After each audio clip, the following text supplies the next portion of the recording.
শালিকের নতুন একটা পর্বে দেখা যায় যে আখি দেবার কথাগুলো ভাবতে থাকে। দেবা বলেছিল পুষ্পমাসিকে কখনো মিথ্যে কথা বলো না। সেই সময় আখির ফোনে ঝিলিকের ফোন আসে।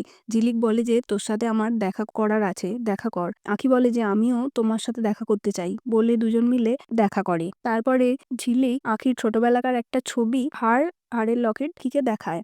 আখি তখন বলে যে এটা তো আমার ছোটবেলাকার ছবি আর লকেট। তখন সেটা খুলে দেখে যে তার ভিতরে রাধামাসির ছবি, যেটা আখি আগেও দেখেছে ওনাকে, যে ছাতা বাড়িতে আছে। ঝিলিক তখন বলে আমি ওনাকে কথা বলছিলাম, লকেটটা দেখিয়েছি, তখন সে কিরকম যেন একটা করছিল, আমার মনে হয় রাধামাসি তোর মা। তখন ঝিলিক বলে যে আমিও যেমন মায়ের কাছে যাব তেমন তুইও তোর মায়ের কাছে যাবি। তারপর আখি চলে যায় ছাতা বাড়িতে আর ঝিলিক চলে আসে বস্তিতে। এসে ঝিলিক ওর মাকে একটা কাঞ্জিলালের ছাতা গিফট করে।